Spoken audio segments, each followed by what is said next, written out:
Rome represents empire because Rome took over from Sparta as the justification of empire.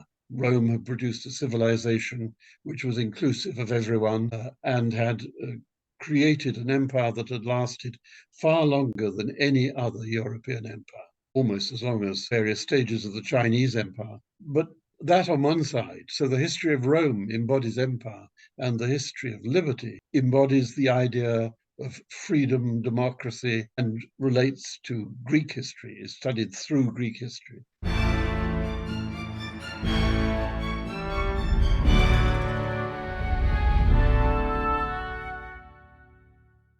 Hello.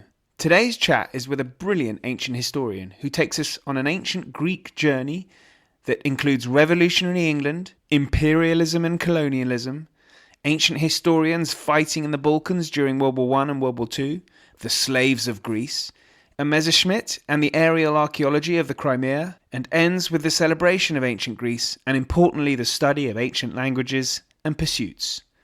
Oswyn Murray is one of the country's finest ancient historians.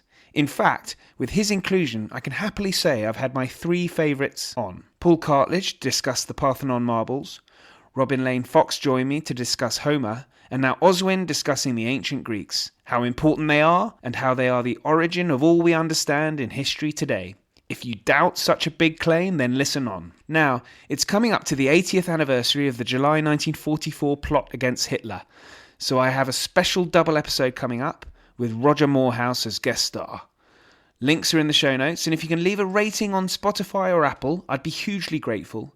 And if you can share as well, that would be wonderful too. So that's a lot for you to do, listeners. But until then, I'm going to hand you over to me talking to Oswyn Murray on the ancient Greeks.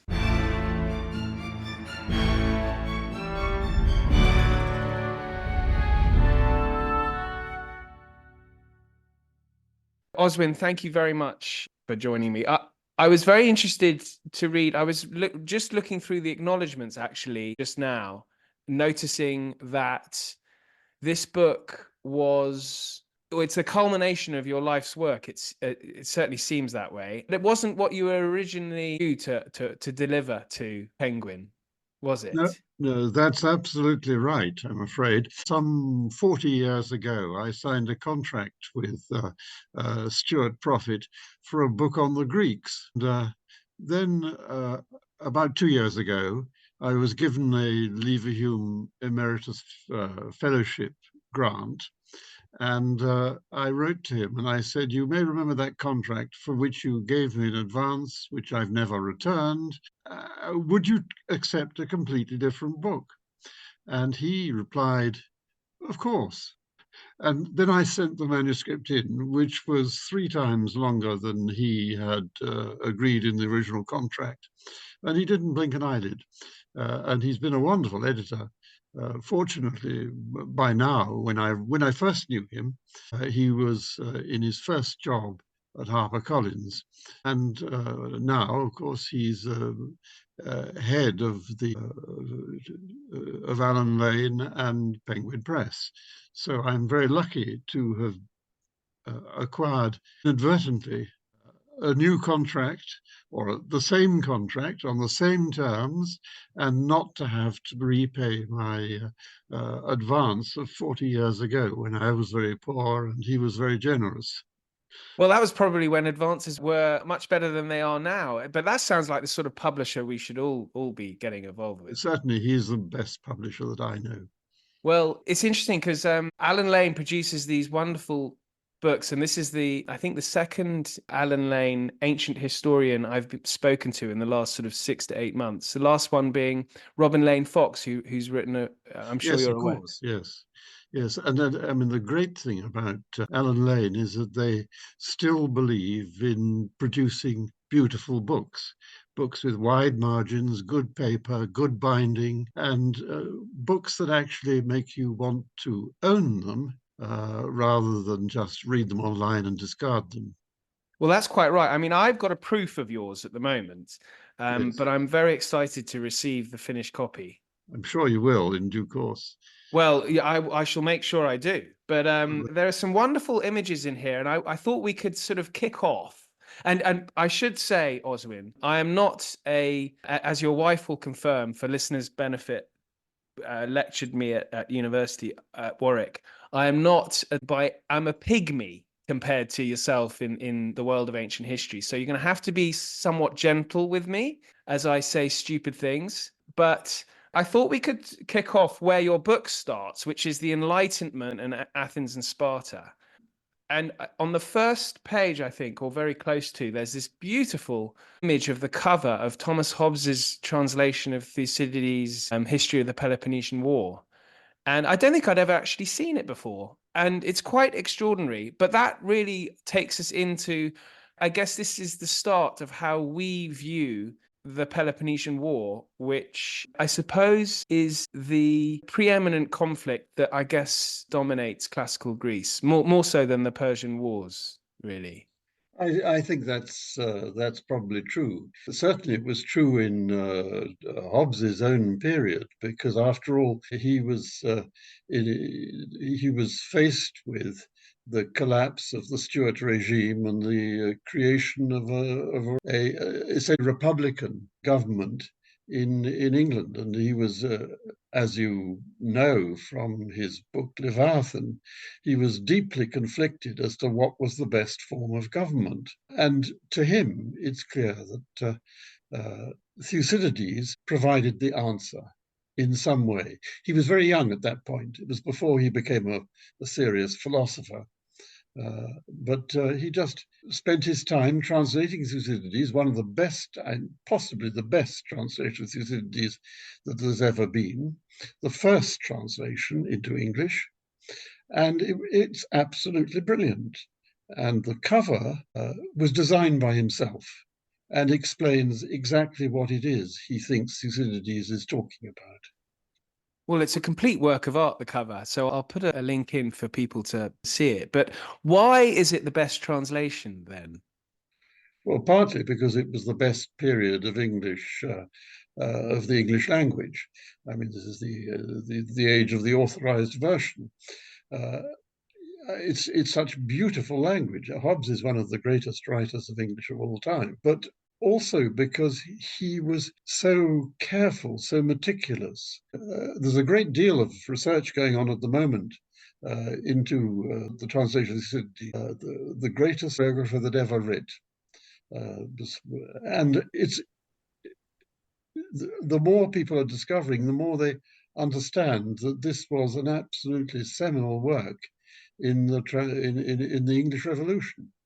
That's so interesting. I was reading the introductory notes written by Moses Finley in my Penguin translation of Thucydides, in which early on Finley states that no other historian can match his achievement. No other war is so much the product of its reporter, which I Yes, guess speaks to what you've just been saying. It's yes. Because I think he was looking at a country, England, which was about to launch itself into civil war, and he regarded Thucydides as the archetypal historian of a civil war. Yes, so it's. I think Moses is absolutely right. It's a fundamental text for the understanding of English history, and it kicks off a whole period of semi-professional historians or historians writing textbooks who are trying to decide whether Athens or Sparta is the best form of government. That's so interesting that I don't suppose I've ever looked at the Peloponnesian War as a civil war, but I suppose I should. I think so. I think that they saw it as they saw it as I say, and I think I have a little quote from Benedetto Croce at the beginning of the book. All true history is contemporary history. Every historian writes the history, writes from the viewpoint of his own day. Well, I certainly want to speak to you about that because at the moment, and I hope you don't go anywhere near social media because you will see all sorts of historians doing just that, talking about the past, but I think what they really mean is the present. So I'm sure we shall get on to that. Yes. Just exploring that a little bit more. Do you think that Hobbes translation then, did that begin a kind of Anglo-Saxon, because you do write a lot in this book about how we are, perhaps in this country or in the West, we don't pay as much attention to European historians as perhaps we should. Would it be that Hobbes's translation sort of kicks off a kind of a dominance of the subject by English speakers? I think that's true from the point of view of the writing of narrative history. Narrative history was, particularly the 18th century, was dominated by English historians, by Hume, another philosopher, of course, but also a great historian, by Robertson and by Gibbon.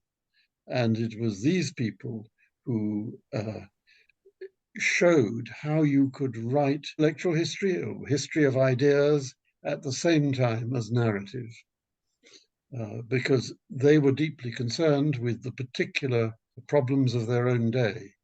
Hume, living at the time of the Glorious Revolution of 1688, he understood the importance of a liberal tradition.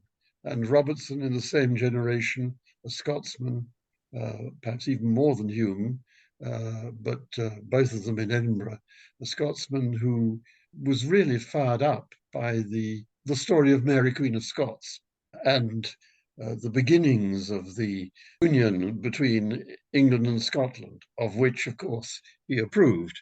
Gibbon, Gibbon is the most interesting of them all, because Gibbon was a boy in Oxford who was expelled from Oxford. Basically, the education there was so terrible, they allowed him to drift into Catholicism. So his father took him away and sent him to Switzerland, where he learnt to embrace agnosticism, living in a clergyman's house for a year or two, and also found, this is the most wonderful part of Gibbon's life, he found the first and only love of his life. Gibbon is, never married, but he had a passionate relationship with the daughter of a very intelligent daughter of another clergyman, and he wrote to his father and said, "Can I marry her?" But his father was rather keen on keeping all the property to himself, so he said no. And as Gibbon remarked, "I sighed as a lover and obeyed as a son." And in fact, the young girl that he jilted had an extraordinary career, because she was left destitute. Both her parents died. So she took a job in Paris looking after children. And there she met a young banker, a young Swiss banker in Paris, who ended up as the man who tried to save Louis XVI from the French Revolution.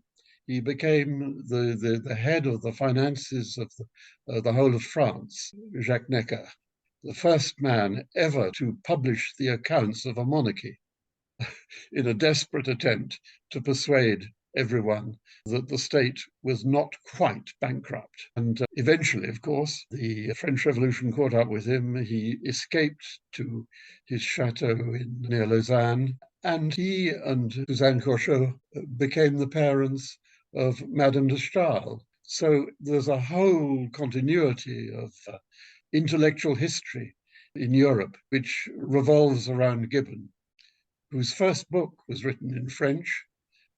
Rather nervously, he published it, called An Essai sur l'étude de la littérature, in which he propounded the thesis that there was no conflict between the antiquarian tradition of the érudit trying to find out the true facts of antiquity and the philosophic tradition of Voltaire.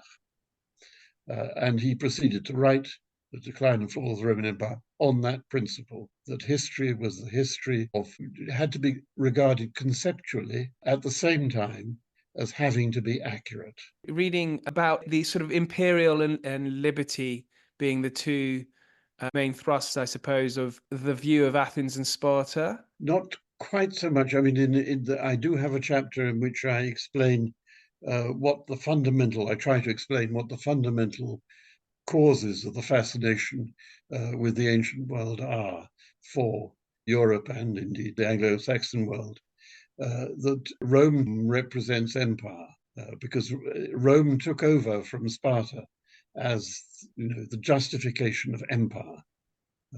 Rome had produced a civilization which was inclusive of everyone, and had created an empire that had lasted far longer than any other European empire, almost as long as various stages of the Chinese empire. But that on one side. So the history of Rome embodies empire, and the history of liberty embodies the idea of freedom, democracy, and relates to Greek history, is studied through Greek history. I was interested in that because you also wrote a very good book, Early Greece. Yes. And that involves a lot of colonialism as the Greeks spread out throughout the Mediterranean. But that's not the same thing as empire, whereas I guess many modern day historians view it as something very similar. Yes, I mean, the idea of colonialism has changed enormously throughout history. It would be more correct to call the Greek expansion overseas as akin to the European expansion in the United States of America. It was an attempt to found new societies, which Like were an liberated. exploration almost. Yes, it was not at all the idea of exploitation or of control, because these people went out as individuals and founded their own cities and were independent of the Greek society at home. There might be many young historians who would they find that I don't know whether I'm putting words into people's mouths, and I don't want to do that, but those Greek colonies and associating it with the sort of American explorers, there were dreadful results, which is not the case with the Greek ones, is it? Well, you can make some parallels, but essentially it was not colonization, it was migration. And indeed, there's a very strong case can be made for the Greeks having invented the idea of a city-state ruled by its inhabitants and not by some king or some set of aristocrats. That occurred actually first in Sicily rather than in mainland Greece, and was imported back to the sources, original cities from which they'd all come, because they had to create a new society in the same way that the Pilgrim Fathers had to create a new society in America. It's true that American history took a turn for the worse a century or two later, particularly under the influence of slavery. And of course, it's true that, like every society in the ancient world, the Greeks had slaves. As Karl Marx saw, it was a natural stage in the exploitation of labor before wage labor became a different form of exploitation. But slavery and wage labor are just two sides of the same coin. You steal other people's lives in order to make money for yourself. Yes, it's fascinating, that side of slavery, because we can't help but look at slavery in ancient Greece, I suppose, through our knowledge from Western eyes through the transatlantic slave trade. Although there are 40 odd million slaves today, apparently, but the ancient slave trade, there was a huge number of slaves. It was industrialized in many ways, and the economy would have collapsed without slavery, wouldn't it? It wouldn't have grown in quite the same way. Parts of the economy were thoroughly dependent on forms of slavery which were indeed very exploitative. I mean, the silver mines in Lavrion Peninsula in Attica. If you go there, you can see the conditions under which the slaves worked. Similarly, if you go to Portugal, southern Spain, you can see the same sort of industrial slavery in the Rio Tinto area, which was a major source of silver in the Roman world. But I mean, two things I think Greek slavery from later forms of slavery. One is the absence of any color distinction. Slaves were foreigners who were brought in, usually captured by their own local inhabitants and sold to Greeks.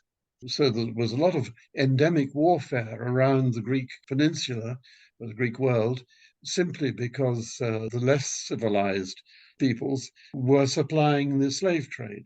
But the slave trade was, I've always regarded it, and I think this is an important distinction. Ancient Greece was a slave owning society, but was not a slave economy. It didn't, except in very small areas, depend on slavery. It was much more akin to the use of servants in a 19th century bourgeois society.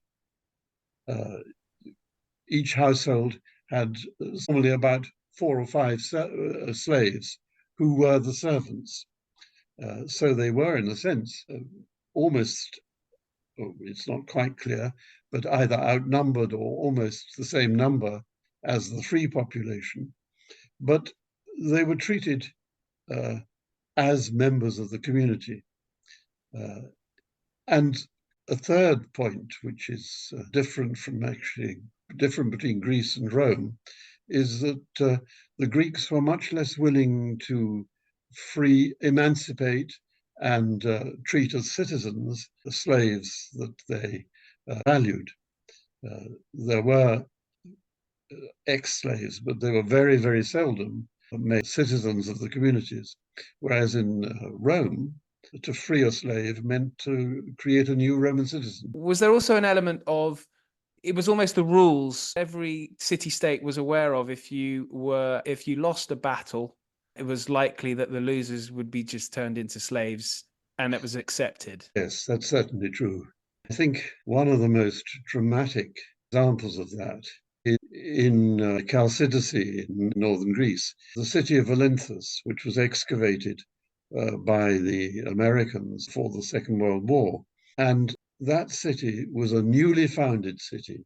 So it's a model city of, with wonderful facilities on the top of a hill, regular streets and so on, and water supply and everything else. And Philip of Macedon decided to destroy it.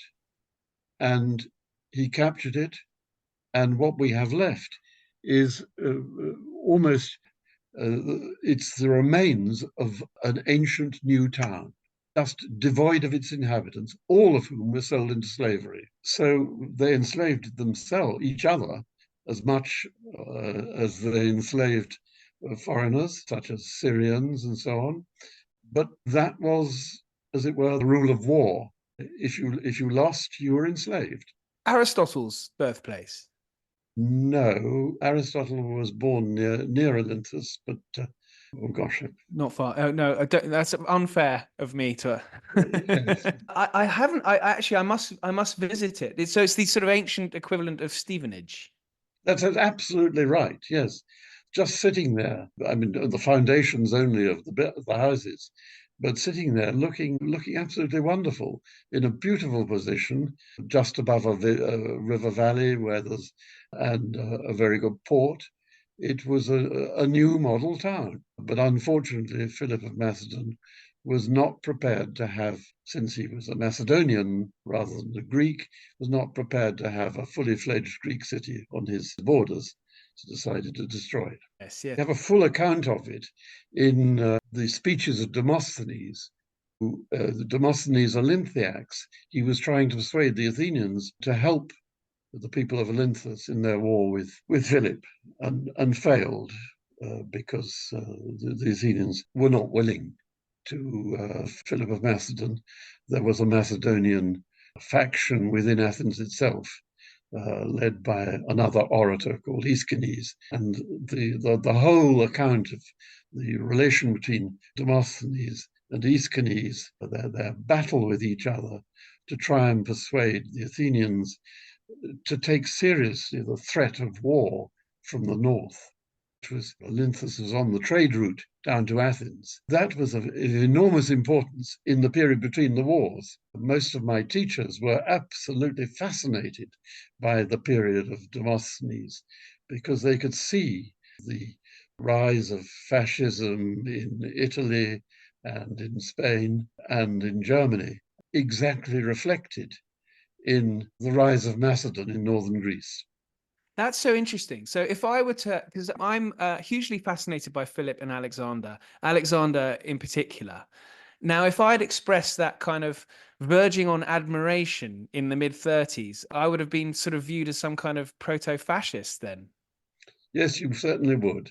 You certainly would. Yeah, right. Well, today we're looking at, increasingly there is an argument going on that defense spending is not really being taken seriously in the West. You know, many countries don't spend as much on defense as their NATO commitments suggest they should. Should we look again at Demosthenes' speeches, and as we see Russia invading Ukraine, should we look again at this? I think I think we certainly should, yes, because Demosthenes' basic argument was we're in danger from the north and we need to spend a lot of money on our navy and stop spending this money. The Athenians had developed a sort of welfare state type mentality in which the surplus from their revenues was voted to giving free tickets for the theatre.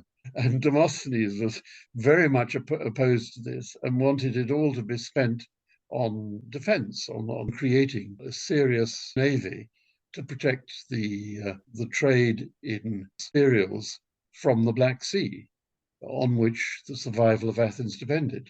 There are all sorts of twists to this. I mean, it's true that Demosthenes was deeply involved in the grain trade and had very close relations with the kings who were supplying this grain from the north, and indeed was probably subsidized by them to promote their interests. This is very like the oil trade today. I mean, this is just quite wonderful. It's Mark Twain. History doesn't repeat, it rhymes. But it sounds like it's repeating. Well, it's yes, it's a source for reflection on the present, and that's why people try to reinvent it all the time. And that was another thing. I was jumping around a little bit, but I was really enjoying reading about your Cold War chapter. I had assumed I was born in 1975, and so I was very conscious of sort of nuclear war, I suppose, in the mid 80s, from the mid 80s, but not for long. So you obviously lived through it much more than I did.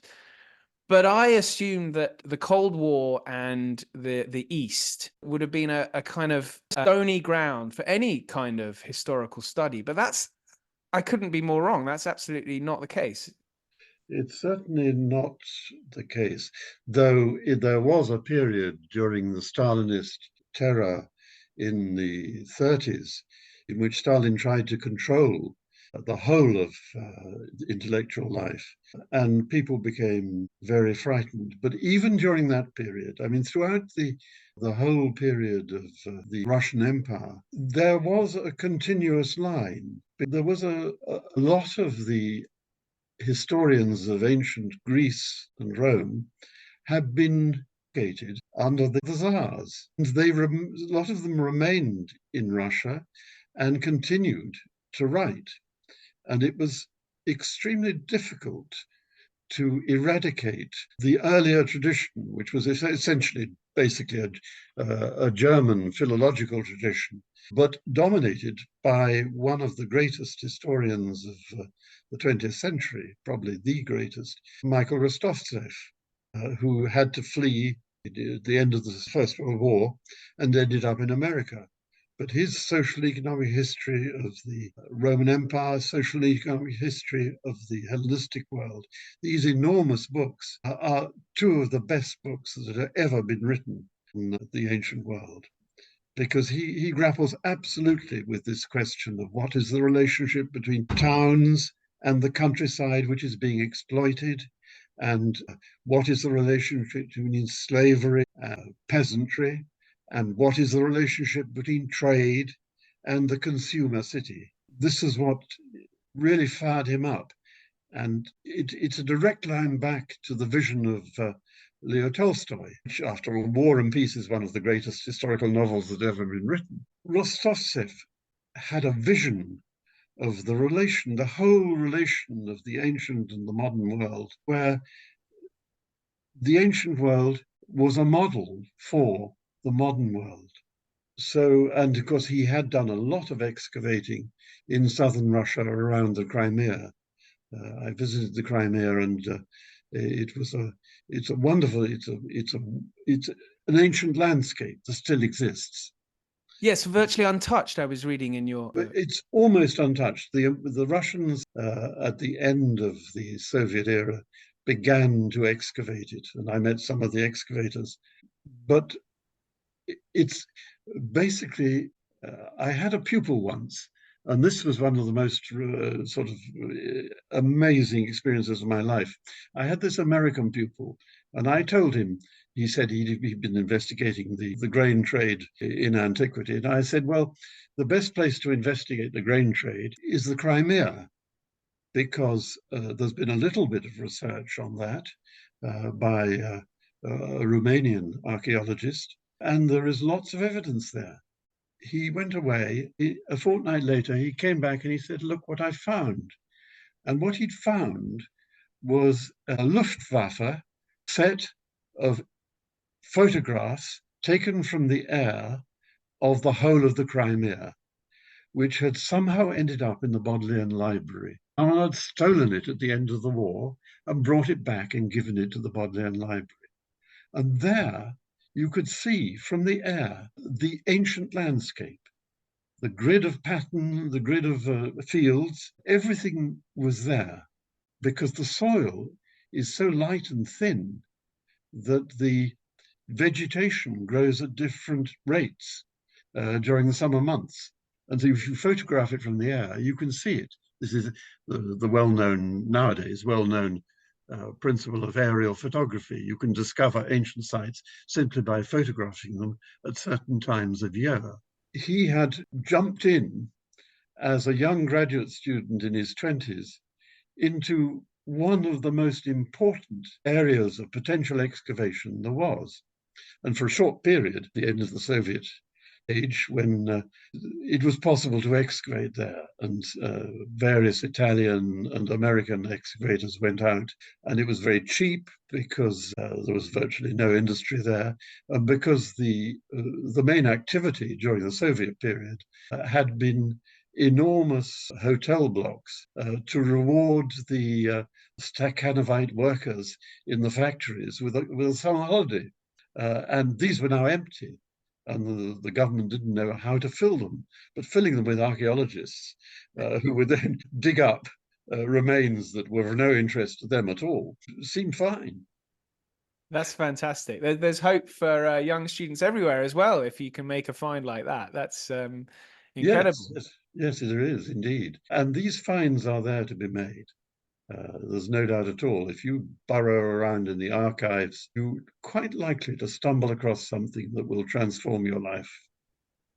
Oh, wow. Well, okay. So you mentioned the Second World War, and I don't know if we're drifting off topic here. You can tell me. But I was thinking about this with a historian, N.G.L. Hammond, who I'm sure you knew well. Yes, have you interviewed him? No, never. No, No, not yet. I would love to have been able to, but no. But the thought occurred because I was interviewing Artemis Cooper about Patrick Leigh Fermor. Yes. And as you know, he was in SOE in Crete during the war, and up near Albania as well.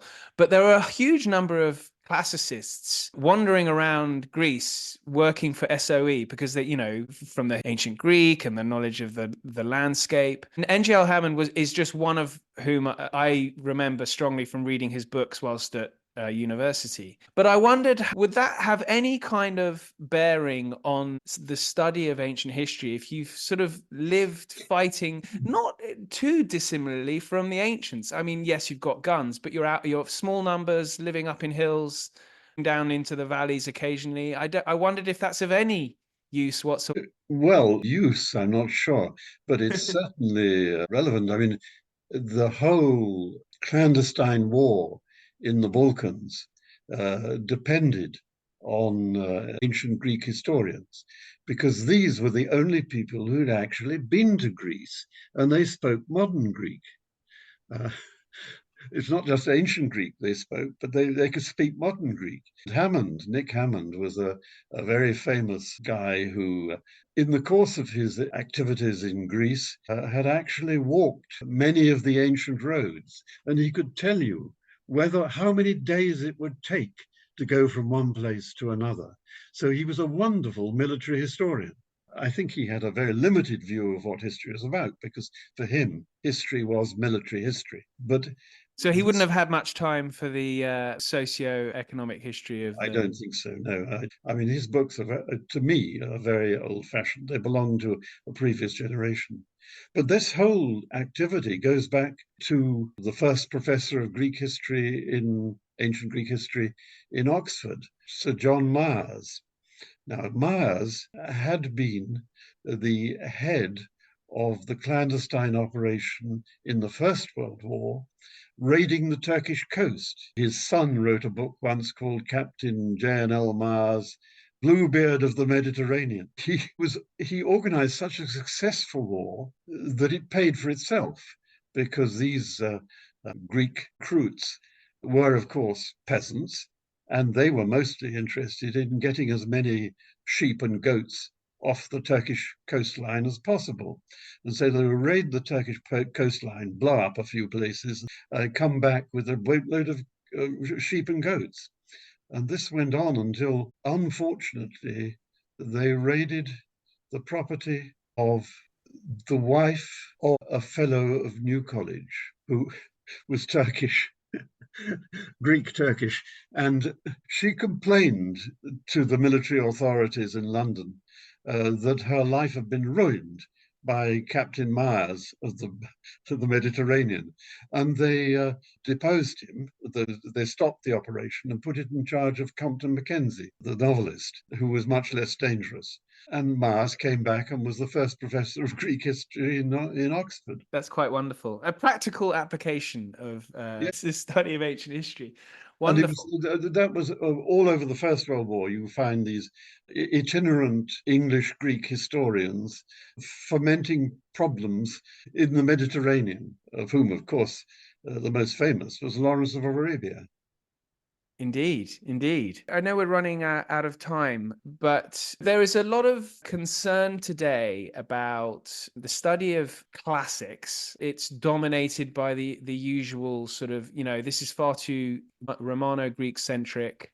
Why don't we look at other periods of world history, other areas during the same period that aren't based around the Mediterranean? I guess that speaks to more where we are today rather than in the past. And so have academics, perhaps in East Coast Ivy League universities, worried too much about this, whereas in fact we should be concentrating less on Anglo-Saxon historians and more on European ones, because, there's such a huge amount of evidence, and that's why we study ancient Greece and Rome. Yeah. I think there is a problem here. There are very few early societies which are as well documented as ancient Greece and Rome, in relation particularly to great literature, philosophy, science, and the whole culture of the ancient world. The only other civilization, I think, which we could compare it with is the Chinese. And the problem then arises, you can't really study cultural history unless you know the language.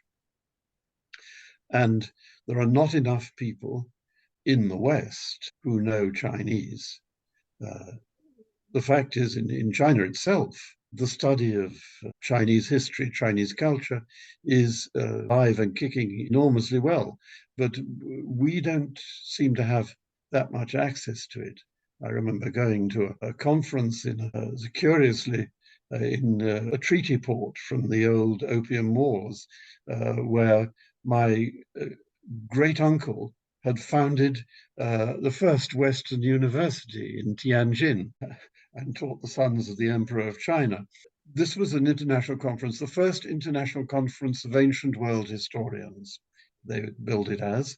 And, What year are we talking here? This is 30 years ago. There was a very old professor there in his 90s. And after listening to one or two of the papers, he said, I don't see why we have all these foreigners here. After all, Western civilization is always having to have renaissances. They keep forgetting the past, whereas we in China have a 5,000 years of continuous history. At the time, I thought, well, maybe it's a good idea to forget your history from time to time and have a renaissance. It enables you to renew things. But then I thought, well, that remark is mirrored by the remark made in one of Plato's dialogues by an Egyptian priest that you Greeks, you're just children. You don't understand what history is. Yes, but there are, I mean, it is true that for historical reasons, the study of ancient Greek and Latin has been quite important in development of Western ideas. And we can't just ignore that fact. It may be that nowadays we don't need Western ideas any longer, but we're not going to find them in the world outside of the Eastern Mediterranean. The Eastern Mediterranean is where civilization began, in that marvelous trade route between the Mesopotamia and Egypt, which came to the Mediterranean in the area of the Lebanon and then sailed down to Egypt, the two great civilizations, Egypt and Mesopotamia, which in a sense spawned Greek and then Roman civilization.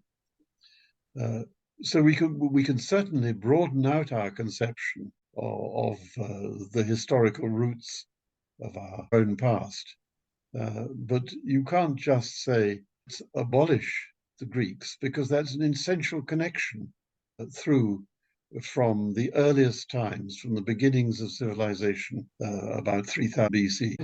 And then even later, in the 4th century BC, Alexander, and this is partly why I am an admirer of his, though I'm not a fascist, is he spreads Hellenism east again. Absolutely. Or returns the favor, rather. Yes, absolutely. The interrelationship in the Hellenistic world between Greece and the original Greek center and the Middle East as far as India is very important. The great Ashoka, the Mauryan Empire in North India, where we have inscriptions by King Ashoka trying to teach the world Buddhism in Greek. It's a hugely interconnected world. And there's no point in trying to abolish some part of it because it doesn't fit in with our modern conceptions, because it's all a unity. So, right. To my rather uneducated eyes, ancient Greek history is in a very good place today. You know, there are books being published all the time, including yours, of course. Whilst in schools, we've seen a decline in the study of classics, sadly. In fact, a friend of mine is a state school teacher and he's having to drop Latin because not enough kids are learning it. That's where there is a problem. But in the actual sort of study of history in tertiary education and in the publishing world, it's in rude health. Do you think? I think that's essentially true. Linguistic ability, not only the ancient languages, but also the modern languages. We're becoming dominated by a monoculture, which is Anglo-Saxon, and that's partly to do with the importance of the internet, which is basically an English-speaking medium, as far as children are concerned, and as far as adults are concerned as well. You have to communicate in English. So everyone else is learning English, but the English-speaking world is forgetting foreign languages, and that will cut them off from a large part of the past, both the ancient past and the modern past. And it's one of the great signs of hope that so many really intelligent people in universities now are turning to learning Japanese and Chinese and Arabic in order to be able to keep alive these connections between the East and the West. We historians can do it by narrative techniques, and we can rely on sources which on individuals who actually know the languages. But we have to admit that we're not nearly as linguistically gifted as earlier generations. I only speak 4 or 5 languages. My great grandfather spoke 13. This is a loss. We've lost the willingness to actually learn foreign languages.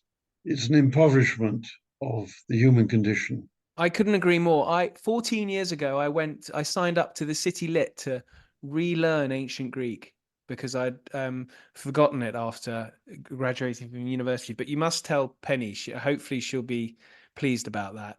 I found relearning ancient Greek to access a different part of your brain. So after a long day's work, I would go and study ancient Greek. And I would be energized afterwards, not tired because I'd had a day's work, and then because it uses, I suppose, a different part of your brain, and I found it hugely rewarding. Yeah. So I guess for any listeners, they should contemplate relearning an ancient language. Yes, and if you can't relearn an ancient language, you should contemplate ancient activities. You should learn to sail, and you should learn to ride a horse, because that's the way that history was made, by boat across the sea and by huge invasions of horsemen into the civilized areas. No, I think that there are certain ancient skills that need to be protected, as it were, against the rush of modernization, where we think we know everything because we can look it all up in Wikipedia. Well, that's an absolutely perfect way to end our conversation, and I've really enjoyed it. So thank you very much. Thank you very much indeed. Yes. Thank you so much for listening. I do hope right now you're Googling about where to go riding, sailing, or even better, learning Latin or ancient Greek. But in the meantime, thank you and good night.